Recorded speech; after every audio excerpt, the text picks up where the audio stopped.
talked about how Saul became the number one or very first of Israel's kings. And God was with him at the beginning, but God kind of decided that Saul wanted to go through his kingship doing things his own way. And that led to some pretty terrible results. As a matter of fact, we can pretty much sum up everything that happened last week with the very first paragraph of today's chapter, which says this, 1 Samuel 16:1. Now the Lord said to Samuel, "You have mourned long enough for Saul. I have rejected him as king of Israel. So fill your flask with olive oil and go to Bethlehem. Find a man named Jesse who lives there, for I have selected one of his sons to be my king." It's pretty interesting. We talked a little bit about Samuel throughout the course of the last couple of chapters, but Samuel was the last of the judges. He was a prophet, he was a priest. Samuel rarely ever made mistakes. But I think it's absolutely beautiful that God, this is all the information that God gave him. So that kind of leaves a human being up to interpretations where you follow instructions. So Samuel went and he followed these instructions, but God didn't give him enough information for Samuel to not make a mistake. And that's the beauty of it.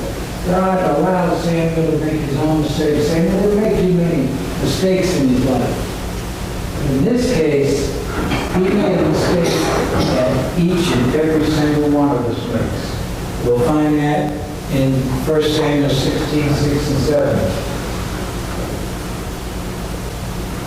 When they arrived, that's Jesse's sons, Samuel took one look at Eliab and thought, "Surely this is the Lord's anointed." But the Lord said to Samuel, "Don't judge by his appearance or height." Apparently that was a big deal back then. "For I have rejected him." The Lord doesn't see things the way you see them. People judge by outward appearances, but the Lord looks at the heart. Huge lesson for us in the 21st century. Because we do this all the time. All the time we do this. I've told you many times, the Bible tells us to live in the world, but to be different than the world. The world gets hung up on conceptions. Conceptions like outward appearances. Conceptions like first impressions. Conceptions like dress for success. The world thinks these things are important. But God does not think they're important. And perhaps more importantly, God doesn't want us to think they're important. What's important is what's in a person's heart.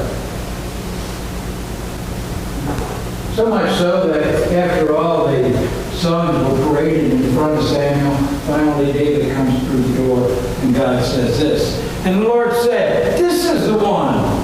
Anoint him." And I just threw that in there because I want to say a few words about anointed. Saul got anointed, David got anointed, and you and I get anointed. Anytime God has a special project for you and I, we're anointed.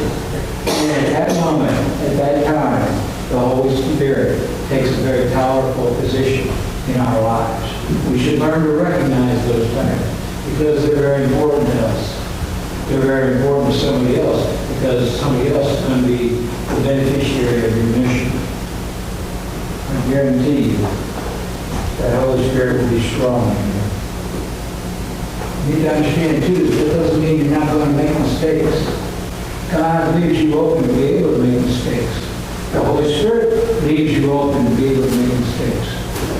Saul was anointed, decided to do things his way. David was anointed, although David didn't do a whole lot of sinning. When he did, they were whoppers. Adultery, murder. but pretty much it's always as simple as the way I've been telling you. The thing about David was, David had a heart for God.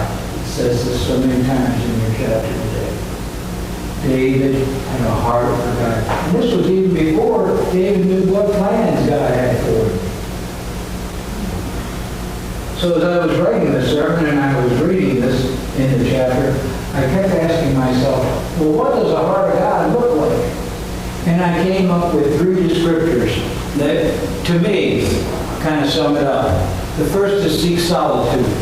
You always have to have that quiet time when you can talk to God, that one-on-one time, that time when you can pray to Him, when you can talk to Him, when you can ask Him questions, when you can pray for others.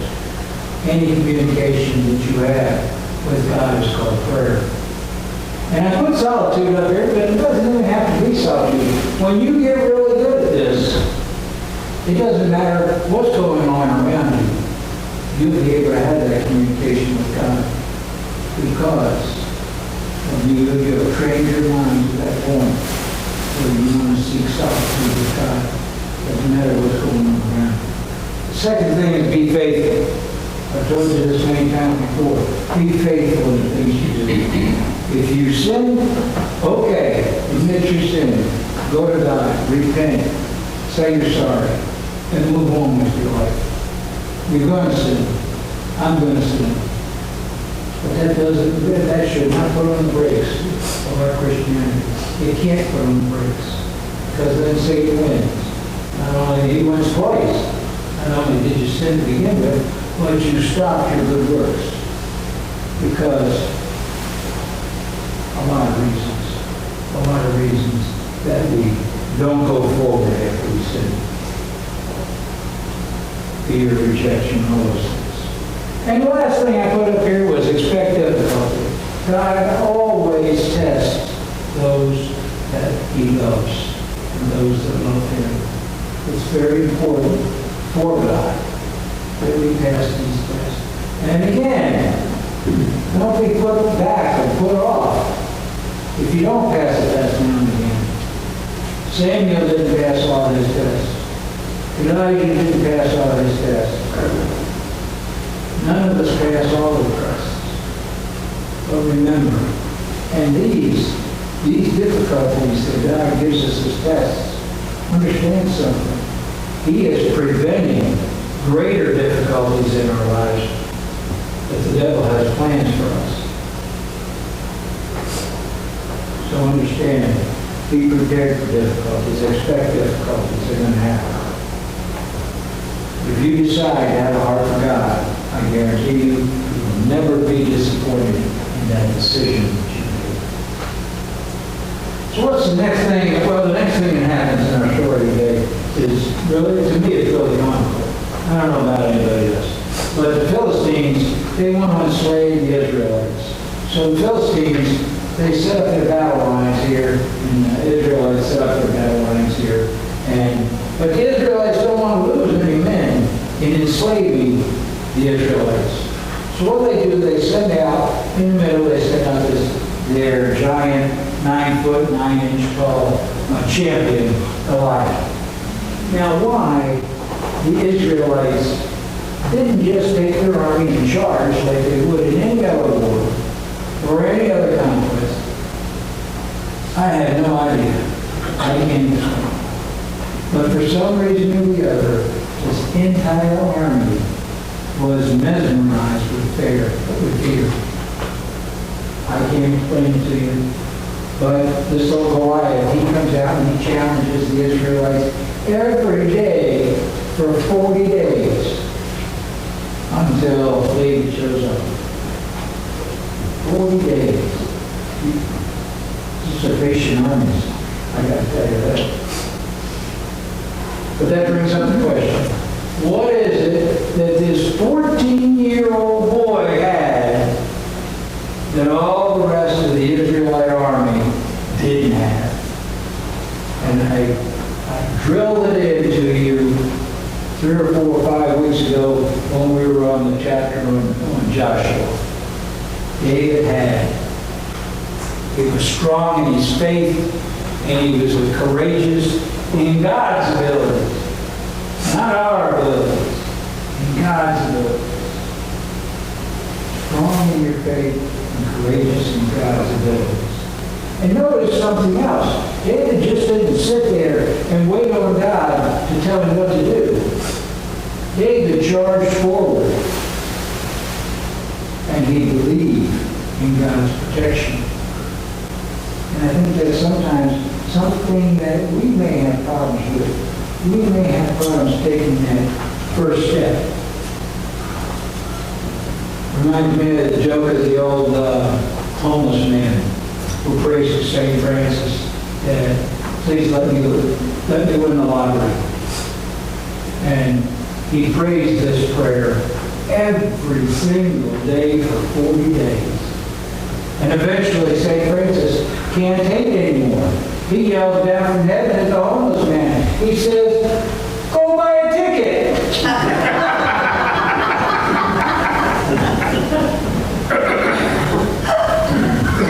We have to learn to take the first step. Something else that we need to talk about a little bit too is we need to talk about the opposite of what David had, what the Israelite army did have, and that was fear. I want to tell you something. If you have fear in your life, you need to be proactive about getting rid of it. I've told you years ago, 4 years, that I love to read the biographies and autobiographies and stories about saints.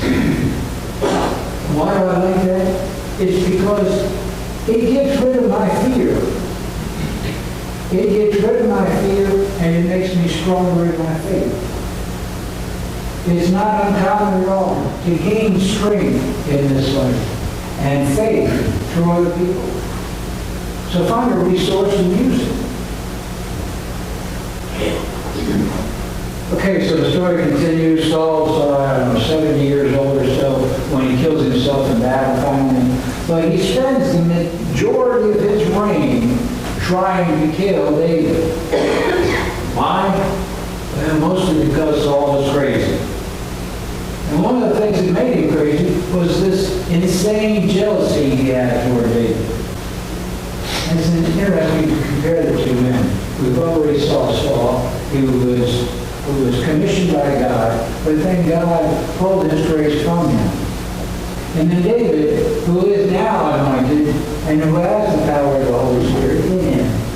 And you compare these two, and as you read the chapter, it almost looks like we can make the same comparison between the church today and the world today. We can see that the church is anointed. We can see all the good works that the church does. Now the world does good works too, but the world, and you've probably heard these words before, seems to do what they think is right in their own mind at the time. As you read through the chapter today, you probably ran across this curious little story about Uzzah and the Ark of the Covenant. And certainly that little tiny story is a sermon all on its own. And I believe, if I'm not mistaken, years ago I gave you that sermon. But let's just suffice to say for today, if you read that and you want answers to that, it falls under last week's category of almost obedience. Next thing I want to do is touch on the exchange between God and King David and the building of the temple. And you read it in your call to worship, a part of it this morning. It comes in 2 Samuel 7, 5 through 7. Now God is talking to the prophet Nathan. Go and tell my servant David, this is what the Lord has declared. Are you the one to build a house for me to live in? I have never lived in a house. From the day I brought the Israelites out of Egypt until this day, I have always moved from one place to another with a tent and a tabernacle as my dwelling. Yet no matter where I have gone with the Israelites, I have never once complained to Israel's tribal leaders, the shepherds of my people, Israel. I never asked them, why haven't you built me a beautiful cedar house? Because that's what David wanted to do. He wanted to build him a house, a temple out of cedar. The reason I bring this to your attention because I think it says a lot about God's attitudes toward church buildings. On the one hand, we got God's word is eventually going to spread around the world. And God understands that that word is going to spread by use of many, many different venues. But to God, what's important about this is that it's the word that's being spread. The word is what is important.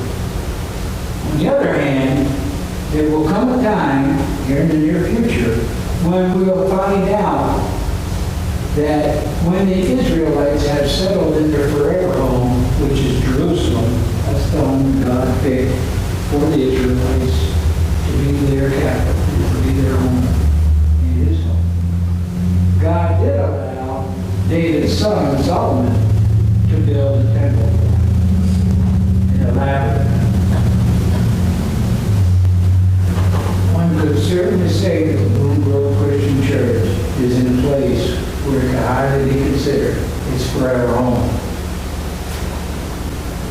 Our church building should indeed be maintained to the point where it reflects God's home in Boone Grove. But never be confused by this play on words, because we have always been and always will be the church. God's home here in Boone Grove is very important. It's a very important place where God commands that we continue to worship Him and come together weekly in our fellowship with each other. Finally, today I want to bring up an important point about the structure of this particular chapter. There's no question, there should be no question in anybody's mind that God loves King David. He even goes so far as at one point to say King David has a heart after my own. That's huge. God loves King David a lot. But despite this close relationship, you'll notice in your chapter that God never once speaks to King David one-on-one. He starts out speaking to King David through the prophet Samuel and ends up speaking to King David through the prophet Nathan. I think the reason for this is God wanted the Israelites to know exactly what Jesus taught us sometime later. And that is that each of us is a unique part of one body. No matter what your gift is, we are no more or less important than anybody else. Because together, we are one. Amen. Amen. All right. Return in your hymnals to your offering and communion this morning on the 212.